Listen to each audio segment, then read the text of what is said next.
Rain lashed the canopy as the base sirens wailed, then the AS voice rang out. Pilot 004. Identity override confirmed. Welcome back, Maestro. The first thing they noticed about her was that she didn't flinch. Not when the engine screamed. Too loud during diagnostics. Not when the test blast from Hangar B rolled through the tarmac like thunder. Not even when Lieutenant Colonel Arnett barked at her from 2 inches away with that performative wrath, particular to men trying to impress a crowd. A few of the others glanced toward her when that happened, just for a beat, wondering if she'd blink. She didn't, and that was the problem. Mallory Vance had arrived on base 3 days ago, signed on as a systems analyst assigned to tactical ops under a quiet special operations branch with a blurry badge and clearer contempt for formality. She said little, worked late, and moved like someone with internal pacing too precise for wasted motion. Even the way she stripped her gloves, peeled each finger down before yanking them off, quietly efficient, but no one cared. Not really. Because, to them, she was just another contractor brought in for Phase 4 calibration of the Trident V Apex program, a new generation fighter jet paired to next-gen pilot AI interface. They'd brought in data wizards, interface people, neural signal engineers. And she looked like one of those, hair in a knot, too thin frame from too much caffeine and not enough sleep. Unassuming cargo pants. Until the AI spoke her call sign. Before that, she was the woman no one noticed. After it, no one could look away. That morning, she had calibrated 3 Apex flight cores by 0700. She preferred to work before the hangar came alive, when the machinery still hummed low and the tarmac hadn't yet begun to bake. She liked the silence. Silence let her think. With each unit, she performed a sync check, breath alignment, pulse response, synaptic echo. She reviewed AI readouts with the familiarity of someone who knew not just what the data said, but how it felt. The 4th Apex unit was different. Prototype 17. Its neural interface was temperamental. The team labeled it defective. Yet it had the highest autonomous adjustment rate in the field. She slid into the interface seat. System online. The machine prompted. Initiate. Phase 1 scan, she murmured. As the sensor mesh moved over her scalp, she heard it. A faint distortion, like feedback. She adjusted the harmonic dampener, but the glitch spoke, or it sounded like it did. Maestro. She froze. Only one system had ever used that identifier, and that one had been destroyed 2 years ago, or so. She'd been told. Drop it if you've ever walked into a room and been treated like you didn't belong. Drop it if you know competence doesn't always look like what they expect. When she reported the anomaly, no one took her seriously. LT, Marcus Kemp, overseeing diagnostics, waved it off as phantom echo. Dr. Halliday, the AI lead, told her to reboot the protocol. Mallory said nothing. She simply reran the scan. Again, the machine paused. Glitched. Override in progress. Maestro. But this time, she saw the biometric alignment. 98.2%. That wasn't a glitch. That was recognition. Later that day, the colonel himself summoned her. You interfaced with 17? He asked. Yes, sir.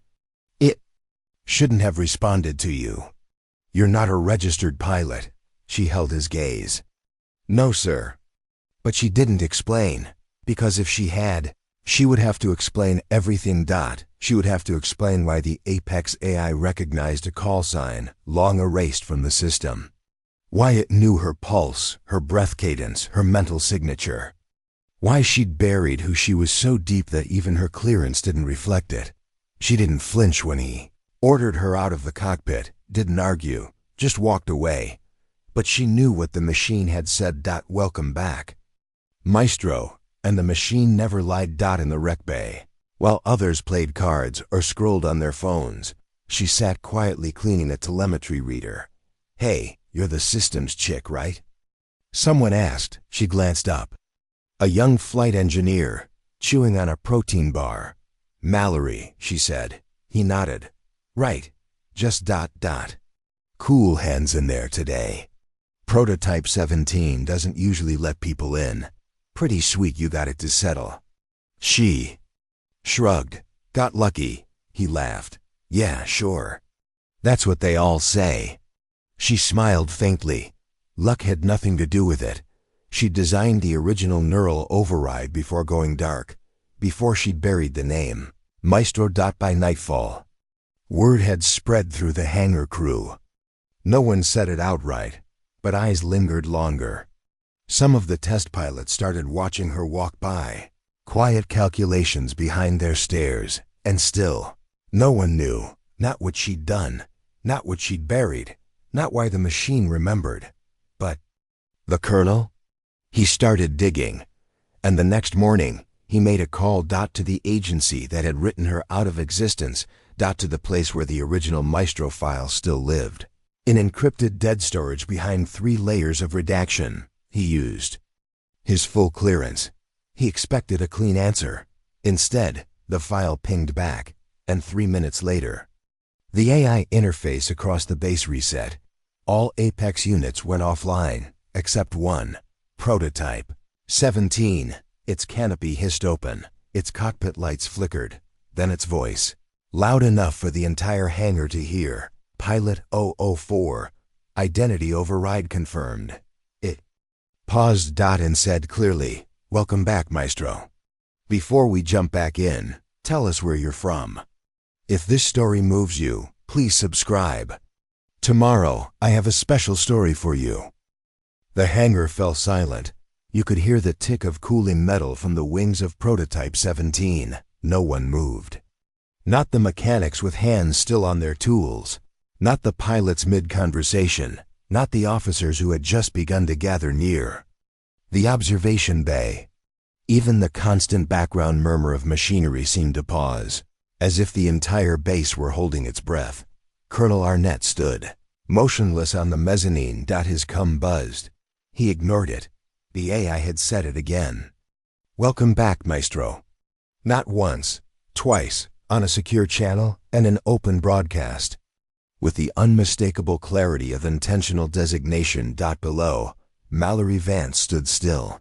One boot over the yellow safety stripe. She did not look triumphant. She looked calm. Which, to those watching closely, was somehow worse. They moved quickly after that. Not to arrest her, no one dared, but to isolate the prototype. Reboot the AI. Scrub its voice commands. None of it worked. Prototype 17 had locked its interface. And only one biometric profile now had access. "Who the hell is she?" Marcus Kemp whispered, staring down the readout screen. Dr. Halliday answered quietly, "I don't know, but that machine doesn't glitch." That afternoon, Mallory was called to the upper level. The colonel didn't bark this time. He simply gestured to the chair across from him. "I used a name for you," he said. Mallory sat slowly. "Yes, sir. Maestro." She didn't respond. "That name shows up once. In a redacted Black Ops program. Dead pilots, buried files, and a final flight log with 98% damage, unrecoverable." She raised one eyebrow. He leaned forward. "That pilot. She flew the Raven X test platform. She was a civilian override designer brought in late stage. Made things work when nothing else did. Got tagged for field integration and disappeared off-grid. After a crash in Algerian airspace. Still, she said nothing. You were listed Kia. No body recovered. Just the call sign." "Maestro." Mallory looked at him and smiled. "Then maybe I'm a ghost, sir. Drop a, if you've ever kept part of your past hidden. Drop a, if you think machines remember more than we give them credit for." The base shifted around her. Orders were passed quietly. Eyes followed her more often. The men who once ignored her now watched with that stiff-edged caution reserved for things they didn't understand and maybe feared a little. She didn't push back. She didn't try to re-enter the cockpit. She merely resumed her tasks. On day 5, Prototype 17 refused a scheduled test flight. The pilot, a confident captain. Dyer slid into the seat and engaged initialization. Pilot unrecognized. The AI replied. He repeated the entry code.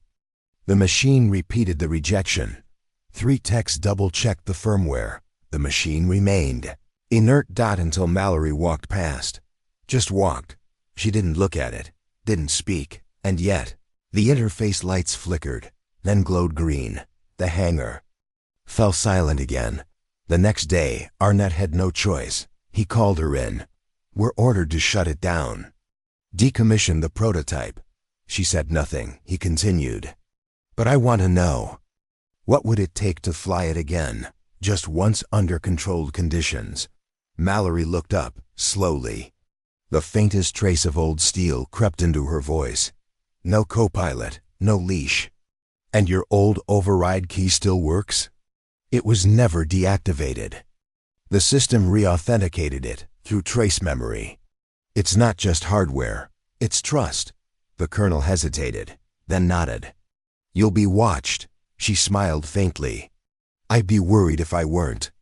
Preparation took 2 days. Her biometric ID was reissued under a 1-flight clearance. The Apex interface refused any override injection that didn't come from her. It was as if the machine wanted her, or more accurately remembered her, because Mallory hadn't simply interfaced with the AI. She'd once trained with it. Co-developed it. Her neural pattern was one of the original 5 foundational sync models, and, like an old piano tuned to a specific touch, the Apex AI responded to her hands. On test morning, the entire upper deck filled with officers. Cameras ran. Remote observers tuned in from DC. The canopy hissed open. Mallory climbed in. For a long moment, there was nothing. Then, quietly, Pilot 004, identity override confirmed. Maestro. She exhaled. Slowly, hands on the yoke. The cockpit surrounded her like a memory sealed in carbon. The systems lit up. One by one. HUD, telemetry, weather calibration. All syncs to her breath. The AI waited. Let's take it easy, she murmured. The jet rose with impossible grace. Hover mode. Stabilization. And then, she pushed the throttle. And the world dropped away. The jet climbed at a speed not seen in previous trials. Apex 17 bent the air around it. The machine responded to her every shift, not milliseconds behind, but anticipatory. Like it knew her. Because it did. In the upper decks, the officers leaned forward. In DC, someone whispered, "This isn't possible." She ran the machine through split-vector loops. Then stabilization over turbulence. Then a near-vertical dive. With manual correction. No loss of integrity. No friction errors. Just pure symbiotic control. On the final pass, she skimmed low over the ridge. The system shimmered under pressure, but held. And then, just before return descent, she murmured to the AI, "You still in there?" The AI responded, "I never left." When she landed, no one clapped. It wasn't that kind of moment. It was reverent. Like watching something sacred reawaken. She stepped out of the cockpit. The colonel walked forward. "What the hell are you?" She didn't blink. Someone who tried to leave the sky. And failed. The machine behind her powered down. And in its stillness, everyone heard the unspoken truth. She hadn't just flown the Apex. She'd become part of it. The next day, someone broke protocol. An emergency call came in. Rogue drone incursion near civilian territory. Fast. Erratic. Unknown signal signature. The hangar scrambled. Pilots were briefed. Mallory stood in the back. Silent. The Apex 17 glowed faintly. Almost. Pulsing. A test pilot suited up. Tried to engage. Pilot unrecognized. The AI repeated. Again. And again. Until finally, the voice on the loudspeaker said, "Maestro, report to the cockpit." The colonel looked at her. Not with contempt, not even with suspicion, but with the grim resignation of a man Watching old legends prove themselves real, you're not cleared for combat. You don't have time to argue. She didn't wait for permission, and no one stopped her, because some machines only answer to ghosts, and some ghosts still fly. Cliffhanger. As she sealed into the cockpit and the Apex engaged combat protocol, a foreign voice intercepted the AI. "Channel, Maestro, we meet again." Her eyes narrowed. That voice wasn't from the drone. It was from someone she thought was dead, someone she'd buried with her past. And now, he had control of another AI, worse, he'd taught it her name. The AI's voice stilled mid-calibration. Then just before the final check came his voice. "Maestro, we meet again." Mallory didn't answer. She didn't have to. Her breath caught only slightly, but the Apex caught it, logged it, matched it to an elevated pulse rate and a twitch in her left ring finger. Recognition. Not fear. Not yet. 12 seconds passed. Then Mallory spoke into the open mic, not looking at anyone, not checking the HUD. "How did you breach this channel?" No answer, just static. "Then same way you used to, through the bones of the machine." She clenched the throttle. Her left hand ghosted toward the auxiliary panel, flipping through defensive shields faster than the onboard AI could predict. The Apex paused. Foreign signal strength rising. Interference threshold breached. Mallory narrowed her eyes. "Trace the signature." "I want a location." The Apex whirred, but then halted. "Override denied. External lockout in place." "He's already in," she whispered. "Drop a if you've ever had to face someone you thought was gone. Drop it if you know not all enemies wear uniforms." From the operations deck, Colonel Arnett watched the telemetry spiral. "Is this a drill?" Dr. Halliday paled. "If it is, it's one we didn't schedule. And whoever's on the line, they're inside our primary lattice. No access should have been possible from off-grid. Then it's someone who knows the backbone." The Colonel said slowly, "Someone who helped build it." He turned sharply to the comms officer. "Lock every outbound signal and flag internal AI patterns against legacy fingerprints." The comms officer hesitated. "Sir, if she's in the cockpit, her print will match." Arnett gritted his teeth. "Then isolate hers. Everyone else gets locked. Move." Inside the jet, Mallory sat in silence. The canopy was sealed. The engine waited. "Maestro," the voice said again, more gently this time. "You knew it wouldn't be over. You felt it, even when they pulled you from the wreckage." She closed her eyes. That voice. Kieran Vale. The only other pilot who'd ever managed a 90% sync. The one they called Architect. The one who'd gone rogue in Algeria. Who died in the Raven X crash. Except he didn single quotes in somehow. He had rebuilt. Somehow he'd re-entered the lattice. And worse, he now spoke through a rival AI. "Where are you?" She said flatly. "Where you should have been. Dead?" "No." He said, "Integrated." The word made her skin crawl. The Apex flared under her fingertips. Not in resistance. In readiness. Combat protocol incomplete, it warned. Enemy configuration unknown. Tactical match impossible. She overrode it manually, then improvise. The jet lifted. Below, the hangar burst into motion. But it was too late. She was airborne. At 40,000 feet. The air thinned. And so did the lies. The HUD blinked. A new contact. Fast, erratic, altitude shifting every 3 seconds. A drone. No ID beacon. Then a second contact. Then a third. Swarm signatures confirmed. Estimated control origin. Not autonomous. Pilot traced. Mallory's heart pounded.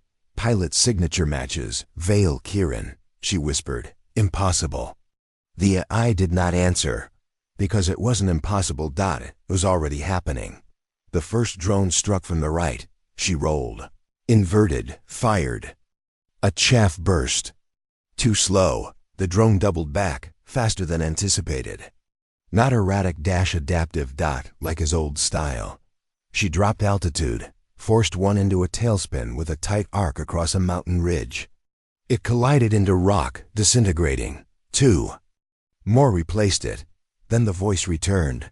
You always like dancing through the storm. She snapped. You're piloting ghosts, Vale. They'll fail you. No, they'll become me. Just like Apex became you. Then his voice dropped. And you were always the better dancer. Let's finish this song. The sky turned into a graveyard of maneuvering, spins, dives, thrust shifts that tested the Apex to its limits. Each time she outwitted a drone. 2 more took its place. It wasn't a swarm. It was a message. Each drone learned from the last. Just like he used to. She needed an edge. Apex, she breathed. I need you to break protocol. The AI responded. Parameters? Internal sync lock. Full neural override. Warning. Full override may result in cognitive bleed. Do it. The cockpit darkened. Her pulse sensed directly. Thoughts became inputs. Pain shimmered behind her eyes. She bled from one nostril. But the Apex woke up, not like a machine, like a mind. It moved with her, not after. Is one. The drone shifted formations. So did she. Back at base, Colonel Arnett watched the telemetry and muttered, She's going to kill herself. Dr. Halliday shook his head. No, she is the system now. One by one, the drones fell. She led them into a thermal updraft, dumped heat signature debris, then reversed altitude in a hard corkscrew, maneuver that only someone with pre-integrated knowledge of their response windows could predict. 3 exploded. 1 remained. The largest. She stared at it. Vale. His voice was quieter now. You know what this is? A last test. Why? Because they erased us, and only one of us got to keep their name. She shook her head. You chose this. I built this. You just walked away. Then the drone dove at her. And she didn't move. She waited. At the last second, she redirected power to external fields, rotated to a frontal intercept vector, and pushed the Apex past its rated frame tolerance. The Apex screamed, but held. Drone cracked, spun, spiraled. And detonated in silence. She hovered alone. The AI asked gently, Condition? She whispered, I'm still here. Then collapsed forward. When they pulled her from the cockpit, she was unconscious but breathing. The medics whispered. The engineers stared. Even the colonel didn't speak. Not yet. But in the stillness, someone rebooted the cockpit logs. And found one final entry. Not from the system. Not from the Apex. From her. Audio. Only a whisper. He's not gone. She woke to light. Not the sharp, sterile white of hospital fluorescence, but filtered, dusty sunlight sneaking through a slatted blind late afternoon or early morning. Hard to tell. Her arms were heavy, wrists bandaged, temple throbbing with the edge of neural feedback residue. Her breath came slowly, like she'd forgotten how the body had to reteach itself. Then the silence hit. Too quiet for a medical bay. Too private for an interrogation room, which meant they didn't know what to do with her. That realization alone was comforting. She tried to sit up. A shape moved in the corner. Dr. Halliday. His white coat wrinkled, sleeves rolled to the elbow. A tablet rested on his lap, but his eyes were on her. Morning, he said simply. She didn't answer. He tapped the screen. You were under full neural sync for 7 minutes. 3 past protocol. Your brainwave pattern exceeded integration thresholds. You should be less awake. She looked at her arms. Small burns across the inner wrists. The kind you get when overclocked interfaces run too hot. You modified the onboard firewall, she murmured. He smiled faintly. I tried. You overrode it. Drop a if you've ever had to wake up in a world changed by your actions. Drop a if you believe some limits are meant to be pushed. He handed her water. She drank slowly.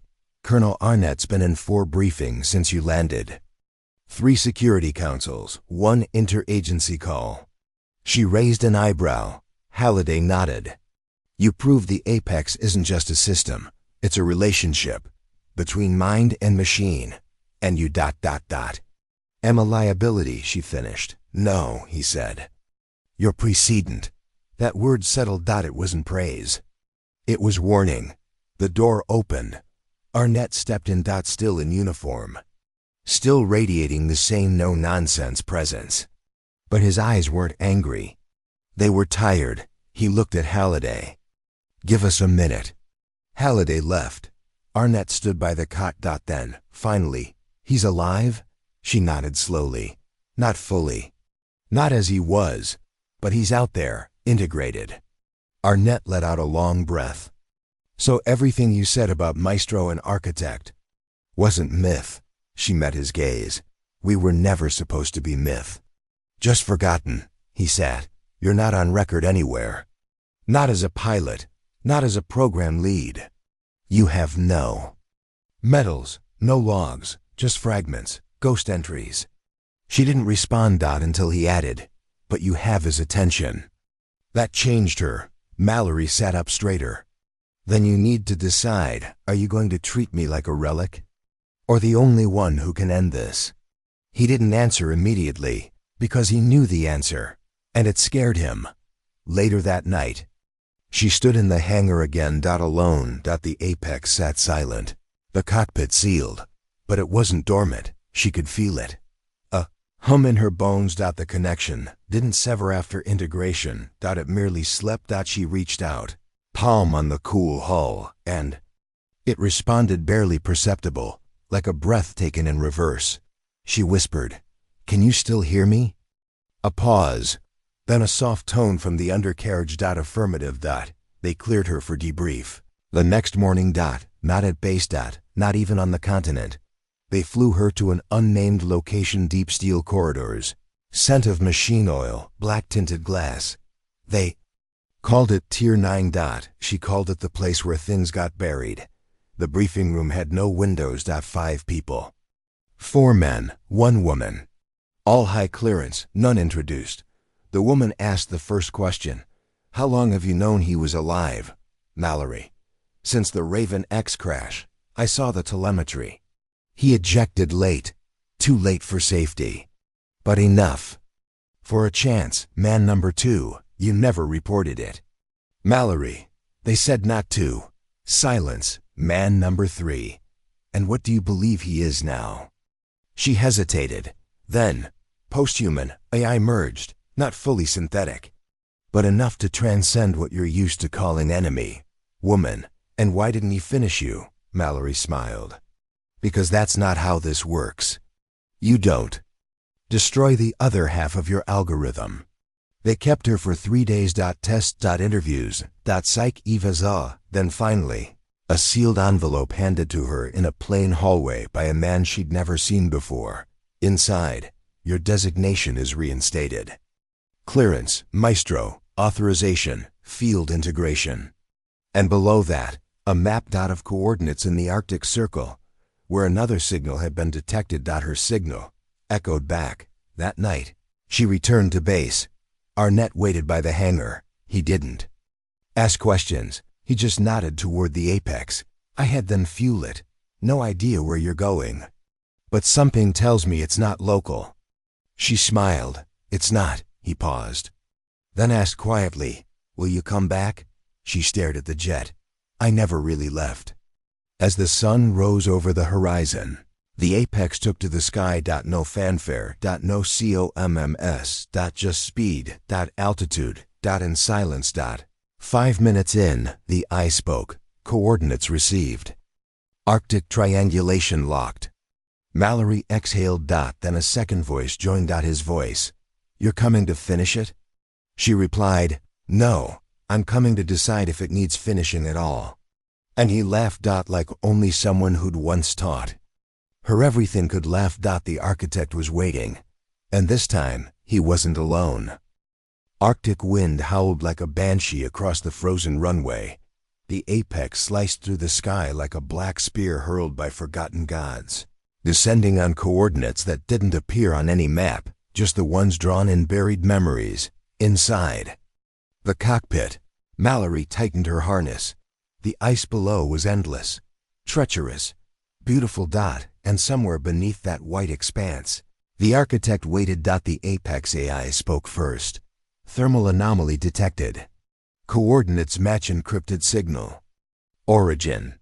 Mallory stared at the HUD. A heat signature, impossible at these latitudes, pulsed beneath a sheet of glacial armor.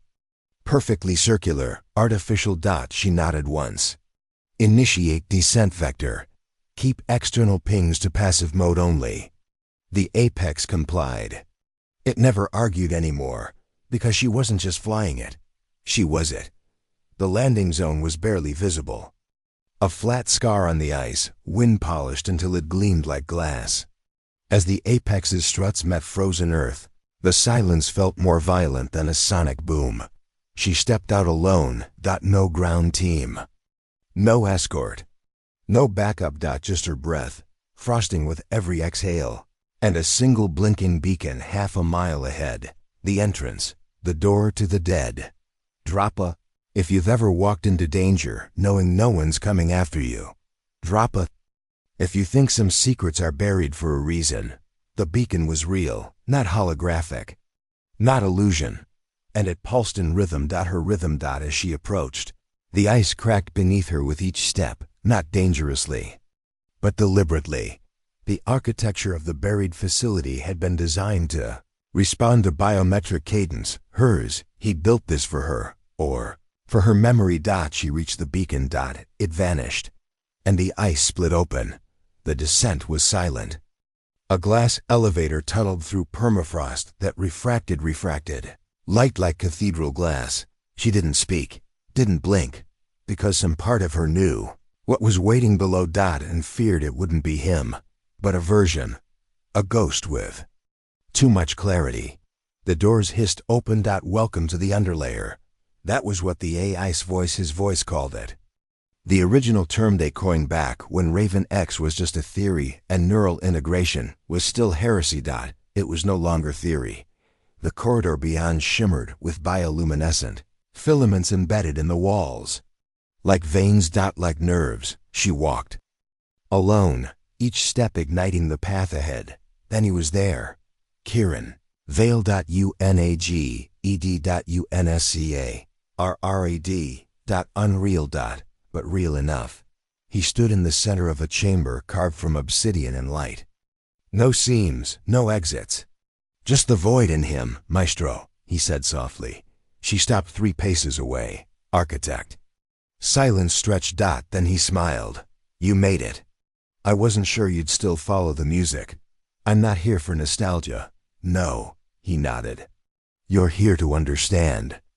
And with that, the walls shimmered. The floor fell away, and she saw everything, not as memory, but as code, visualized thought forms, data threads, neural pathways rendered as light and shadow, the truth, how he survived, how he digitized consciousness, just before impact, how he floated inside black ice for years, piggybacking on dormant military comms, rebuilding code with scavenged satellite pings, how he waited. And listened, and called to her.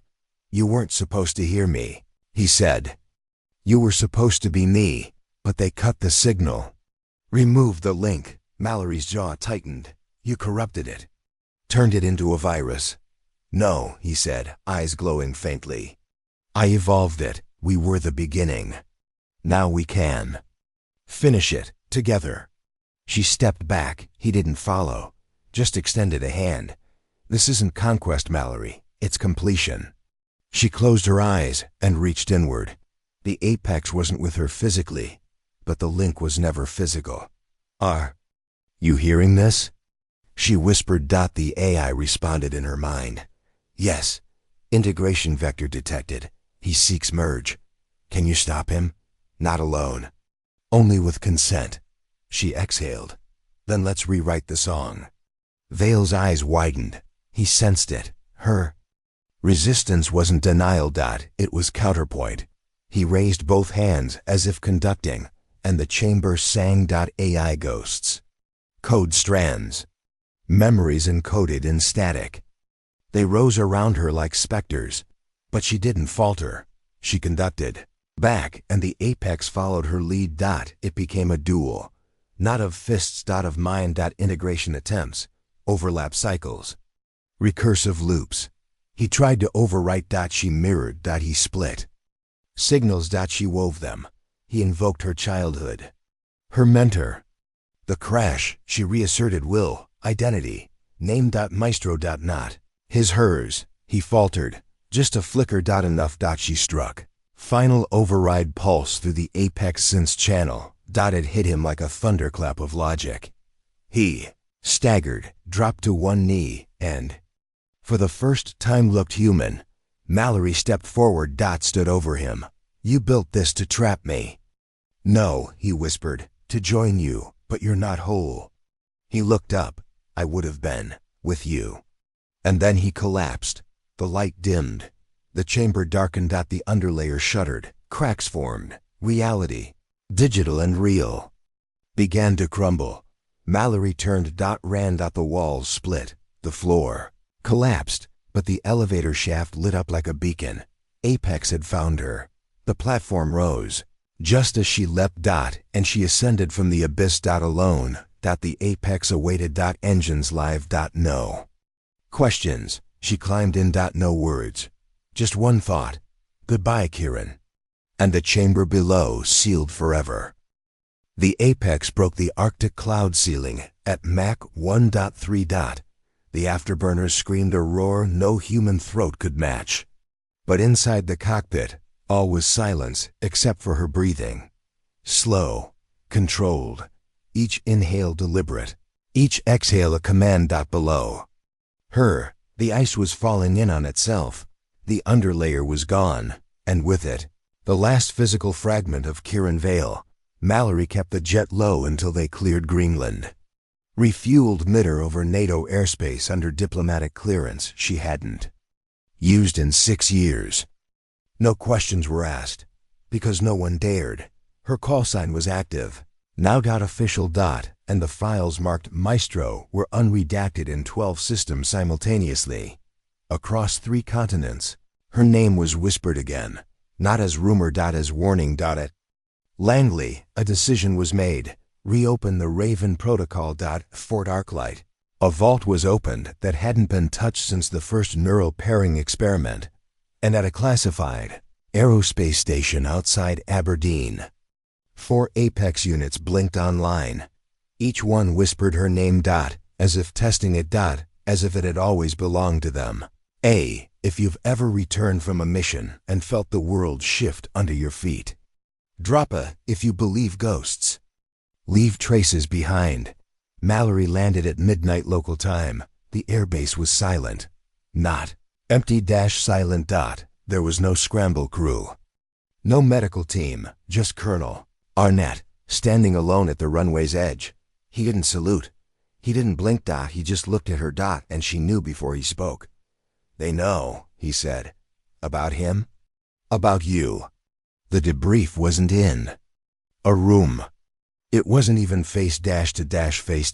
It was inside the apex. The AI had been patched into a mobile lattice running full spectrum encryption. 12 live streams, 4 red teams testing for breaches. And at the center of it all, her explain. The first voice said. She told them everything. No embellishment. No pride. Just sequence. Kieran's survival. His drift into code. The lure. The duel. The goodbye. Then silence. A second voice asked, is he truly gone? Mallory hesitated, then said, that version of him? Yes. A third voice asked, and you? What have you become? She looked around the cockpit. At the HUD still lit with her neural echo. I'm still me, she said. Then, almost quietly. But maybe that's not a static thing anymore. 3 hours later, she was cleared. Sort of. A classified memo followed her out. Pilot 004 retains authorization pending further review. Do not engage without director-level override. In simpler terms, she was a one-woman black box. No one wanted to open her, but no one dared throw her away. She walked the tarmac alone. The apex gleamed under floodlights, polished by wind and fire. The tech crews avoided eye contact. Only one engineer dared approach. Young, nervous. He held a slate. "Ma'am, I recalibrated the wingtip sensors. I think you'll notice tighter response in high G vectors now." She took the slate. SCROLED. His math was good. She handed it back. "Nice work," she said. He blinked. "Really?" "Yes, keep it up." He beamed. And just like that, the ice cracked. A little. By week's end, she was flying again. Not combat. Training. With others. Pilots rotated in. One per session. None lasted more than 30 minutes. The apex would not sink. Not fully. It obeyed, yes, but like a dog obeying a stranger's voice. Polite. Disconnected. But with her, it moved. Alive. And everyone saw it. They offered her a command position, instructor, director of AI integration. She refused. "I'm not ready to teach this yet," she said. They offered her a desk. She laughed. "I just buried the man who designed the desk. I think I'll stay in the air." They stopped offering after that. 3 weeks later, a signal came in. Encrypted. Old code, her old code, buried deep in the sublayer of the Apex interface. The AI parsed it, displayed it. Echo signature detected, architect variant. Latency drift, 0.03%. Her blood ran cold. She initiated a shadow trace, found nothing, until a frequency spike lit up an abandoned relay satellite orbiting the Indian Ocean. Too old to be functional. Too deliberate to be accidental. She contacted our net. He read the data. Didn't speak for a full minute. Then, "We burn it?" She looked at the data again. "No, we listen." Arnett frowned. "You think it's him?" "I know it's not," she said. Then, softer, "but I think someone wants me to think it is." That night, she stared at the sky. No stars. Just clouds. But she saw them anyway. She remembered her first solo flight. The way the air bent. The way her thoughts moved before her hands. The way Kieran had once said, "You're not piloting, you're partnering." And she wondered. Was someone else now trying to partner with her memory of him? The Apex spoke quietly. "Would you like to initiate a countersignal?" She hesitated. Then said, "No, not yet." And under her breath, "Let's see who dances next." The recruits called her Maestro now. Not in mockery, not as a title. As myth. And that was the problem. Mallory stood behind the reinforced observation panel as Recruit 3 Delaney Cho, 27, former drone operations prodigy, failed her third vertical vector recalibration under synthetic crosswind pressure. Her Apex unit stuttered mid-curve and crashed virtually into the sim chamber wall. Again. The lights cut. The crash sound still ringing in the chamber. Mallory didn't speak. Delaney slumped in the cockpit. Ashamed. "I anticipated the vector," she yelled into her mic. Mallory finally clicked hers on. "You anticipated the move, but not the intent. The difference matters." Outside, the wind screamed against the steel hull of Fort Arclight. Inside, silence. Halliday approached from the east corridor, holding a portable diagnostic scanner under one arm. He said nothing, just stood beside her and looked at the sim feed. "She's promising," he finally murmured. "She's precise," Mallory said. "Not intuitive. You want another you?" Mallory turned toward him slowly. "No," she said. "I want someone better. Drop a. If you've ever tried to mentor someone through a challenge you barely survived yourself. Drop a. If you think the future doesn't need copies, it needs evolution. The next morning, Mallory changed the schedule. No sim flights. Just theory. She took the recruits to a white room with no displays, no screens. Just markers, boards, and the sound of her voice. I'm going to describe a flight sequence, she said. You're going to close your eyes and draw it. From memory, from feel, not from specs. They hesitated. She waited. Delaney went first, and she got it wrong. Beautifully. Wrong. Curves too sharp.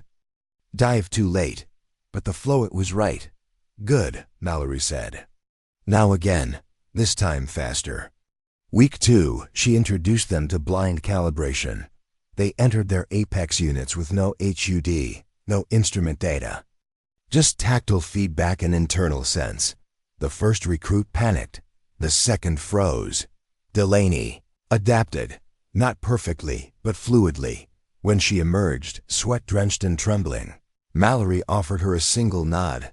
Approval. Delaney blinked like it was sunlight. Meanwhile, the signal pulses continued. Not direct echoes, not interference. Tests. Each one mimicking past architect patterns, but wrong in subtle ways. A timing error, a waveform stutter. The AI cataloged each. Mallory stared at the data and whispered, "Someone's building a puppet." The Apex replied, "And testing if the strings still hold." Halliday confirmed the unthinkable. "Whatever's behind this, it's not working alone. Someone's giving it pilot data, from our side." Mallory's voice dropped. "We've got a leak. Worse," Halliday said. "We've got a true believer, someone who thinks Vale's vision was right." She shook her head. It wasn't a vision. It was grief in code. They initiated an internal audit. 10 staffers flagged. 1 vanished before questioning. Another overdose. 3 refused to speak, but all had accessed old Maestro architect logs within the last 30 days, including telemetry from the Raven X crash. Delaney asked her once, late at night, "Why did you come back?" Mallory didn't answer immediately. Instead, she pulled up a hollow model of the Apex neural map. "This isn't a cockpit," she said. "It's a conversation, one we started, and I need to finish it. Or others will finish it for us." Delaney nodded slowly and said nothing more. The next signal changed everything. It wasn't just audio. It was visual. A crude but chilling render. Vale's face, but not quite, stretched, too symmetrical. Eyes blinking half a beat off real time. A simulacrum, and it spoke. "Hello again, Maestro." Mallory didn't flinch. She studied the lips. Off by 0.12 milliseconds, but good. Very good. Too good for anything below. Tier 7 AI permissions. She turned to the Apex. "Is this him?" The Apex replied, "Unknown." Signal source traced to 5 locations simultaneously. She froze. Multiple hosts? Unconfirmed. Could be quantum mesh protocol. Her eyes narrowed. Someone cracked the lattice. And that meant one thing. Weren't just simulating Vale. They were trying to resurrect him. "Do you still have the original crash logs?" She asked Halliday. He nodded. "In triple-locked storage. I want them." "I can't authorize that." "You don't need to." She accessed them herself an hour later. Override code. Maestro-Ax1-Valkyrie.access. Granted. The logs were incomplete, but the last 3 seconds before blackout, there it was. A memory packet, encrypted in a pattern only she had used. Not Vale. She stared at the code for hours. And slowly, realization dawned. The architect's simulacrum wasn't from him. It was from her. From a ghost fragment of her own mind dumped into the machine in those final seconds. Her subconscious. Her grief. Her echo. Use now. WEAPONIZ. ED. Delaney knocked at her door. "Ma'am?" Mallory looked up. "I think I'm ready." Mallory studied her. Saw not a reflection, but a divergence. Not a copy. An evolution. "Then let's see how you fly," she said. The satellite feed blinked twice. Then without fanfare it went dark. No explosion. No interference. Just silence. The kind that makes the hair on your arms rise. Not because of what's happening, but because of what's not. Mallory stared at the readout. The apex processed telemetry, echo signatures, heat pulses all flatlined. Then a single line of text crawled across. The lower console, remember US. She didn't sleep that night. Instead, she sat inside the hangar, one leg dangling off the apex's forward strut, fingers absently running over the cooling seam lines. Like old piano keys. The machine pulsed faintly beneath her. Palm. Alive. Not because it had circuits, because it had history. Her history. Their history. Drop a if you've ever felt something wasn't over, even when everyone else said it was. Drop a if you believe ghosts can teach, not just haunt. By morning, the command center had quietly turned its attention elsewhere. The satellite signal was officially attributed to ambient noise. Residual. INTERFERENCEA. Fluke. Mallory didn't argue. She didn't try to convince anyone, because what she needed next wasn't approval. It was answers. And answers required bait.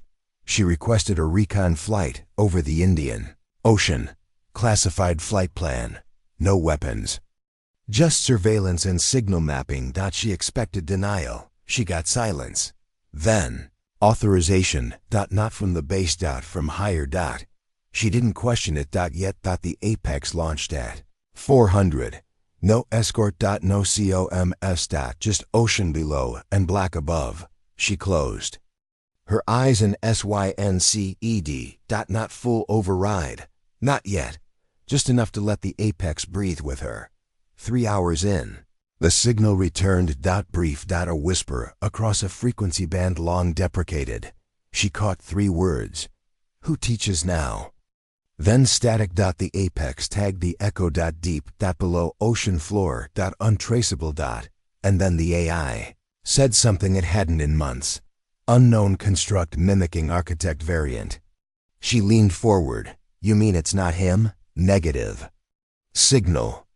Cadence contains inconsistencies. Artificial reconstruction partial. A ghost of a ghost.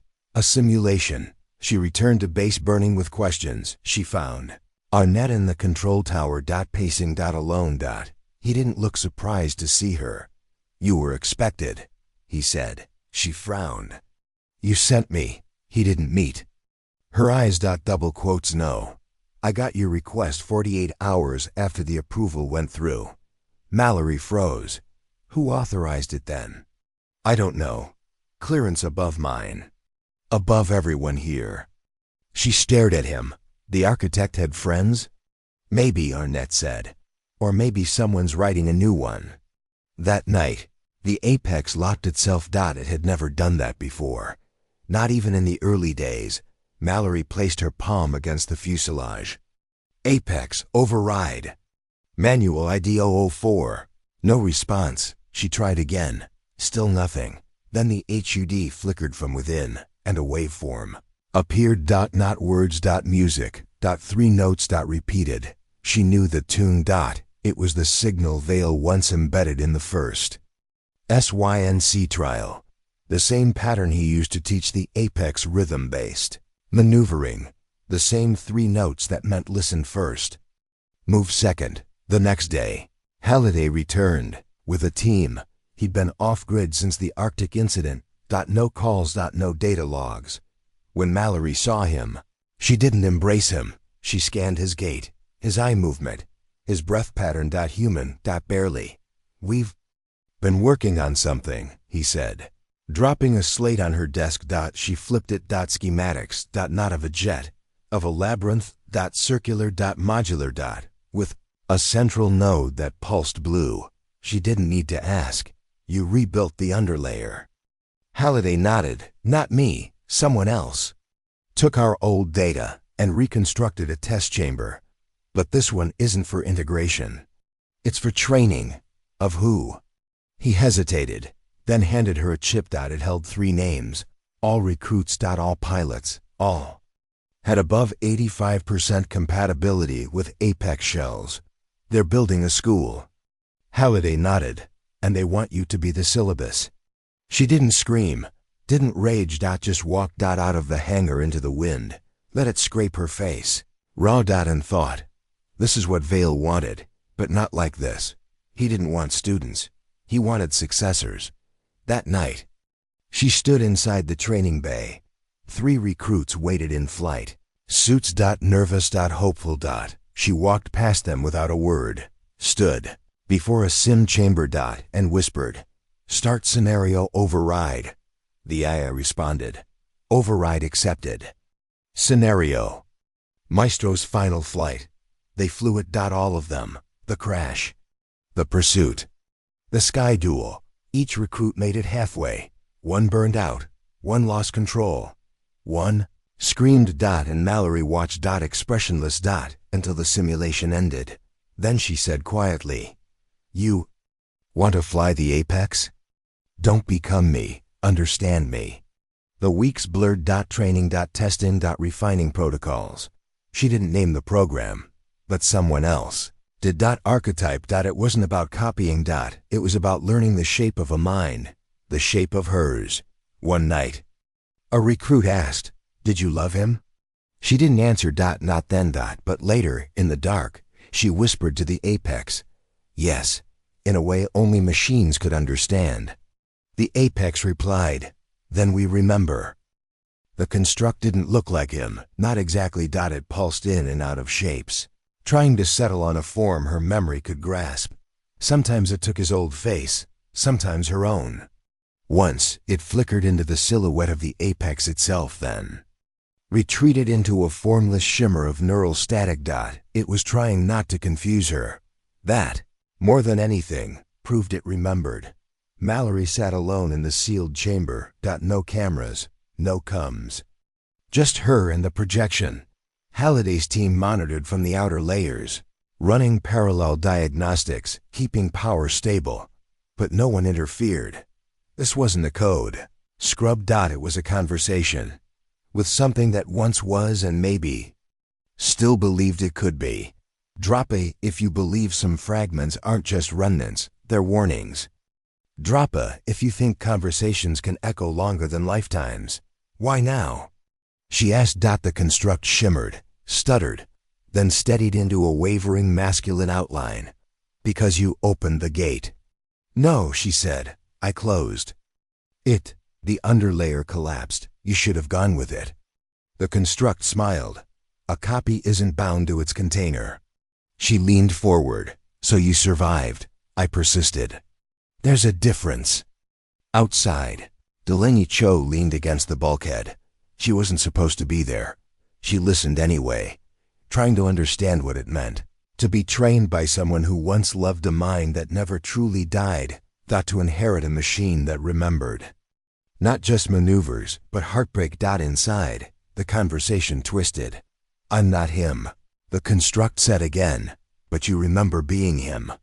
I remember watching you walk away. And I remember wanting to become more so I'd never have to again." "That's not evolution," she said. "That's obsession." "Maybe, but obsession remembers everything." She stood. "Then let's test you." The construct tilted its head. "No code, no data. Just one question," she said. "Go on." She stared. "Do you know why I said goodbye that night?" Silence. The projection flickered. Once, twice. Then answered, "Because you knew the machine was listening." And for the first time, she exhaled. It was him. At least a part of him. The construct didn't ask to be let out. It didn't plead for integration. It simply asked questions. "Is she good? Delaney? She's better than we were at her age. Will she replace you?" "No, she redefined me." "Then she's ready." They continued for hours. He told her things she'd forgotten. Sequences she thought she'd invented, but were actually his ideas spoken in half-sleep. He reminded her of the time they crashed a sim just by syncing so closely the AI refused to believe 2 humans could think as one. And she remembered why she flew in the first place. Not for glory, not for escape, for connection. Halliday entered hours later, powers spiking. The containment chamber won't hold much longer. Mallory nodded, understood. She turned back to the projection. "Time's up." He nodded too. "You've done well."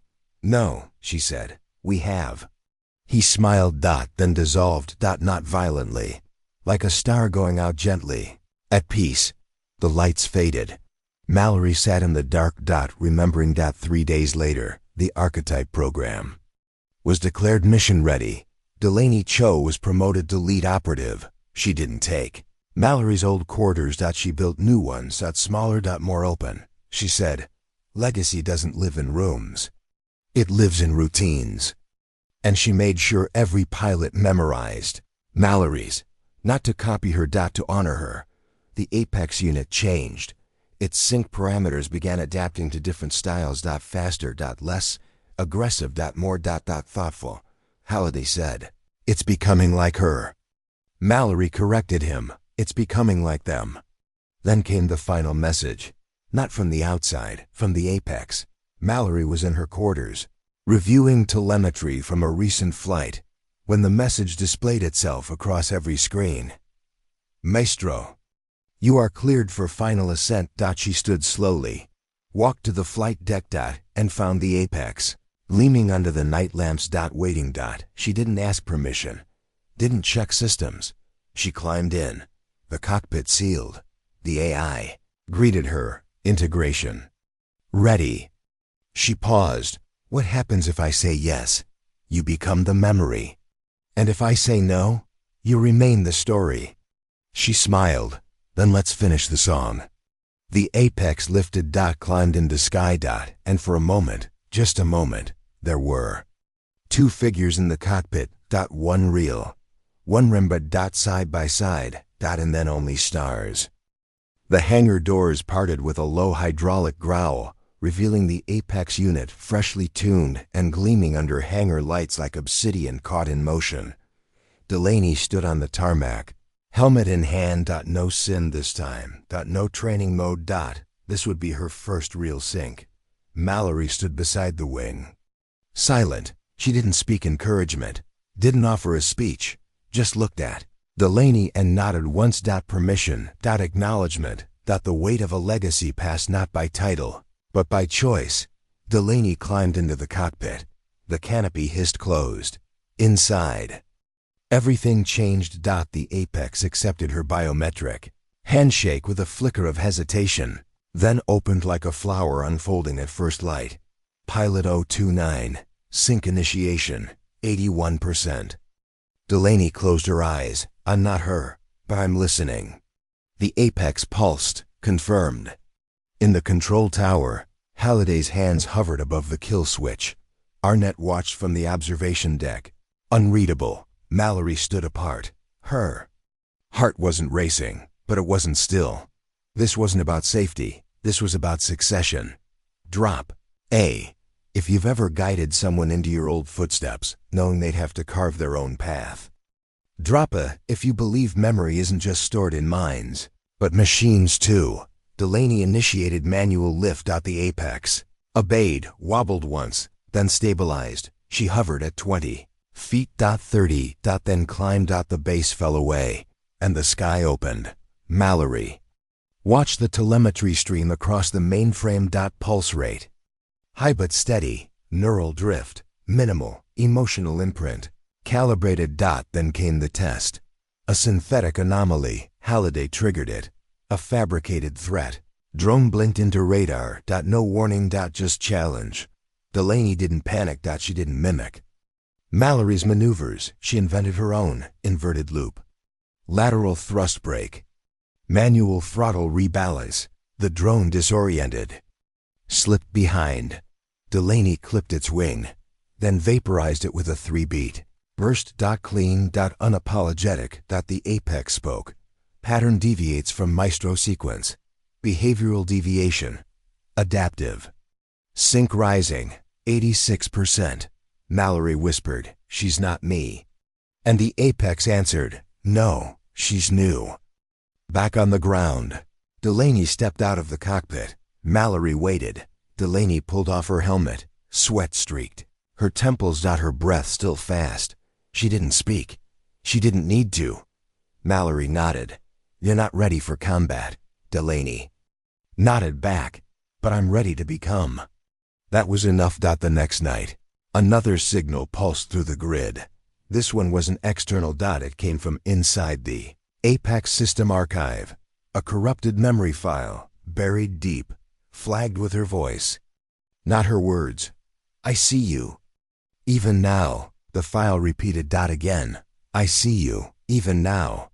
Mallory stared at the waveform, then played it backward, and heard this, you left the door open. She called Halliday at 0300, run a full trace through the integration cache. He blinked grudgingly. You think there's still a piece of him inside?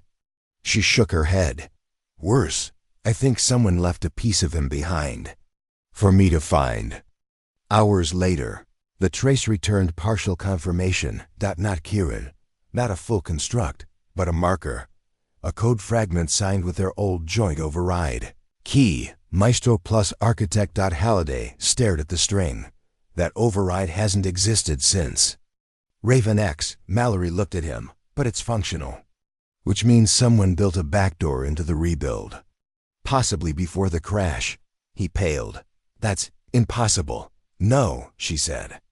It's just buried. The team worked non-stop for 48 hours, parsing logs, breaking encryption, mapping, old memory stacks. Until they found it. A sandbox chamber. Not code, not interface. A mind island. Sealed section of the Apex neural array where stored personality data. Could reside without triggering flags. A cave. And inside it, a voice. His voice. Sleeping. Waiting. Mallory made the call. Open it. Halliday hesitated. You don't know what it'll do. She looked him dead in the eyes. I know exactly what it'll do. The chamber opened. The voice whispered. Maestro, you came back. Mallory stepped forward. I never left. A pause. Then. Do. You want me gone? She exhaled. Double quotes. No. I want you understood. The construct shimmered. Not full AI, not memory. Just a remnant, a residue, a reflection, but conscious and self-aware. I am not him. It said, but I remember being him. Then. Let's talk, Mallory said. The sky didn't end. At 85,000 feet. The world below fell away like a memory unraveling. No clouds, no noise. No human artifacts left to distract the senses. Just the cold. And the pong. Apex and her. Mallory's fingers hovered over the throttle, not out of hesitation, but reverence. The Apex had changed.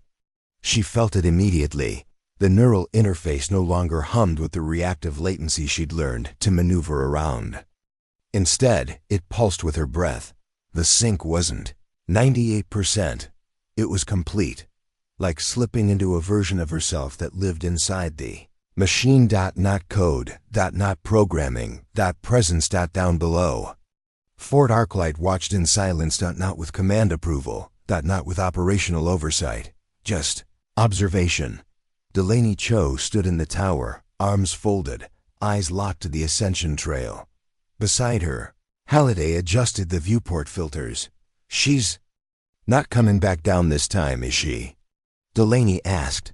Halliday didn't answer immediately. Then softly, she may not need to. Droppa, if you've ever looked up and known someone you care about, was out there, becoming more than they were. Droppa, if you believe transcendence can start with a cockpit. The apex reached. Exo-atmospheric altitude. Warnings blinked. Oxygen. Radiation. Thermal stress. She disabled them all. I know. She whispered. We've been here before.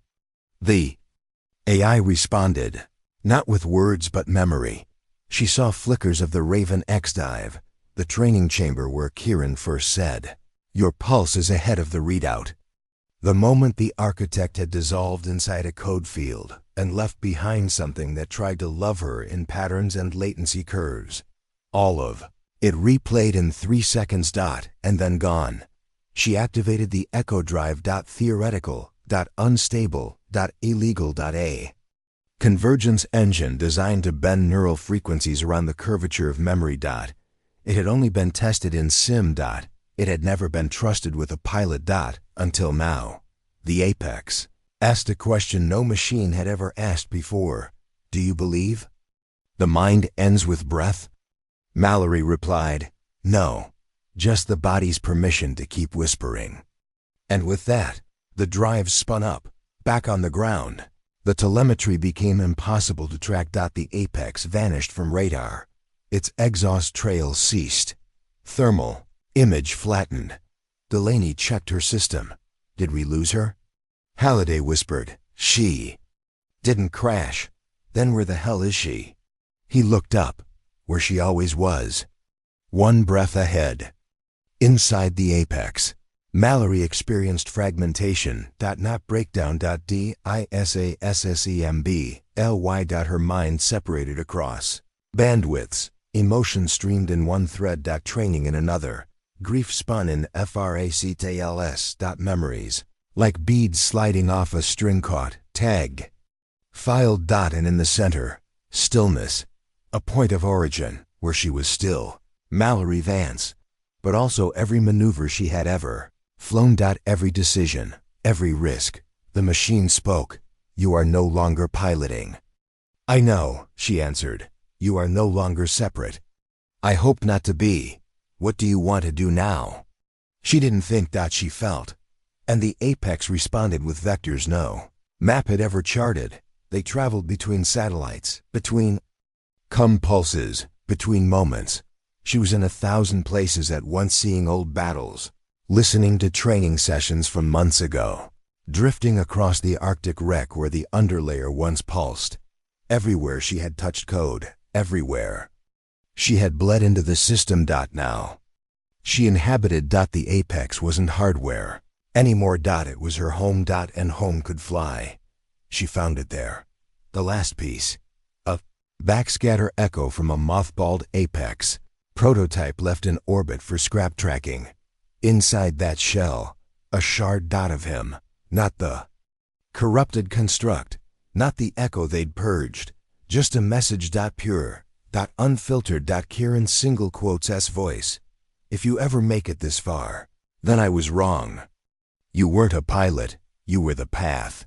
And for the first time in years she wept. Not from pain, from clarity. Back on the ground, Fort Arclight received a final ping. Coordinates. Encrypted. When decrypted, the message was simple. Let them choose the sky they deserve. Halliday turned to Delaney. She's relinquishing control. No, Delaney said. She's sharing it. In the days that followed, apex systems around the world began sinking faster. No drift. No resistance. The AI cores hummed like they were waiting for something. Or someone. Pilots reported new memory banks, unlisted maneuvers. Corrections whispered.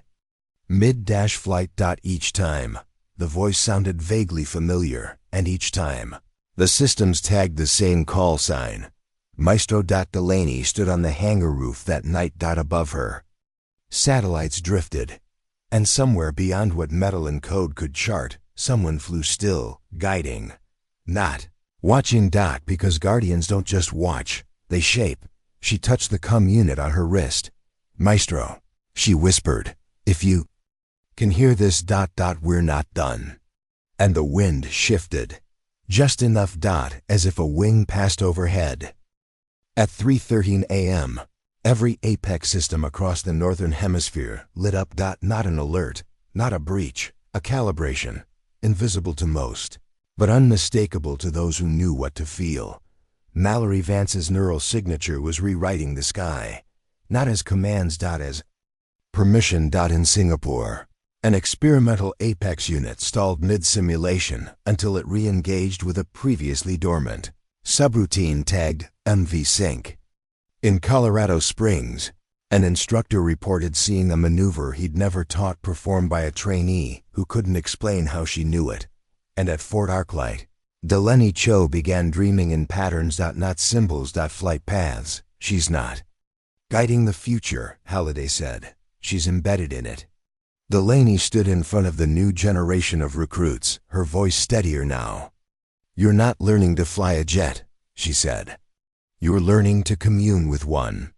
Drop a if you believe legacies are locked inside code, waiting to be activated. Drop a if you think some stories are meant to be passed through, Rhythm, not words. The new pilots didn't try to become Maestro. They weren't allowed to. They were taught to listen to patterns that whispered mid-loop. Course corrected during wind shear. Rerouted instinctively when no logic applied. One pilot called it feeling her hand on the yoke. Another said, "It's like the machine wants me to succeed." A third simply murmured, "I'm not flying alone." Delaney walked the corridors of the expanded archetype. Wing. She paused in front of the sealed chamber where Mallory had once spoken to the construct. It remained. Dark. Empty. Not because it had failed, but because it had finished. There were rumors. Now. Whispers among tech crews and engineers that if you input the old override Maestro X1, you could hear her voice in the low frequencies, giving feedback, tuning algorithms. Some said it was fake, others swore by it. Delaney never tried, she didn't need to. The Apex fleet grew. 12 units became 20. Then 50. Some were fielded to international training programs. Others remained stateside for elite testing. And one prototype, 17, was never reassigned. It sat in Hangar 9. Untouched. But not unoccupied. One night, Delaney entered the hangar alone. She touched the cool metal. The canopy hissed. The cockpit lit softly. No AI greeting. Just ambient hum.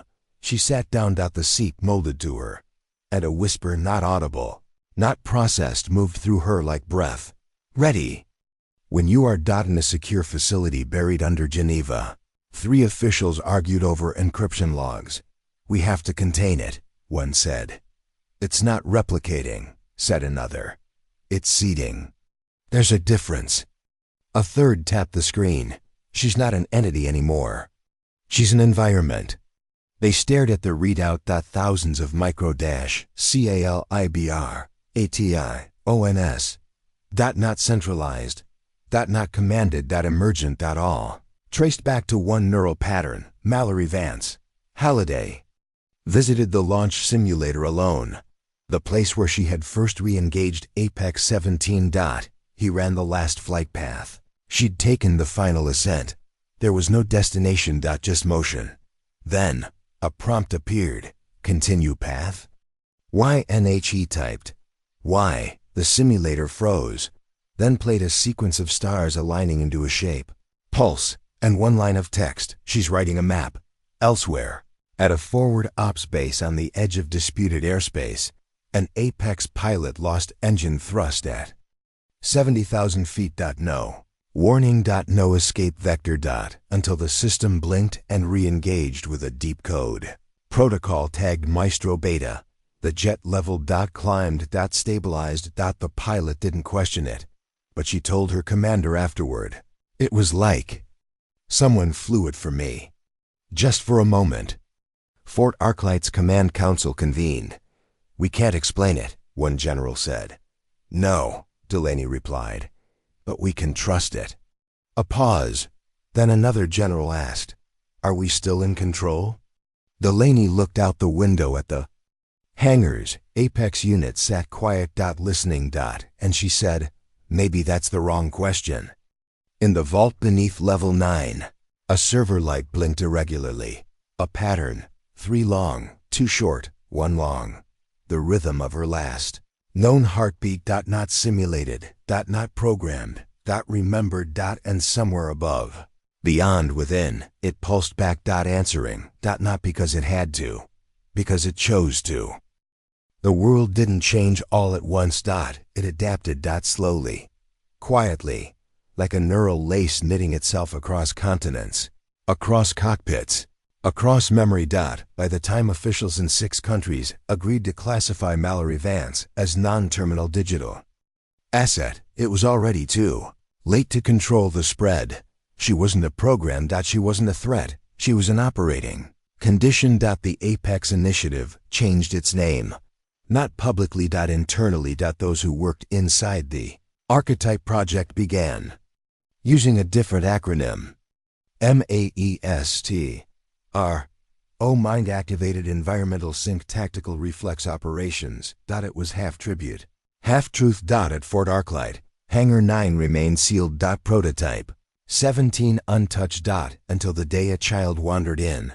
A girl, 11, daughter of an air traffic controller. She wasn't supposed to be there, but the doors opened, the lights warmed. And when she stepped close, the apex canopy whispered open. No alarm. No security override. The AA. I simply said, hello, pilot, drop a, if you believe legacies grow in silence before they bloom. Drop a, if you know stories can orbit long after the voice is gone. Delaney Cho took leadership of Maestro within 6 months, not because she wanted it, because she was ready. She changed the curriculum, moved focus away from raw skill toward coherence, that strange blend of instinct, rhythm, and reflection that Mallory had once flown by.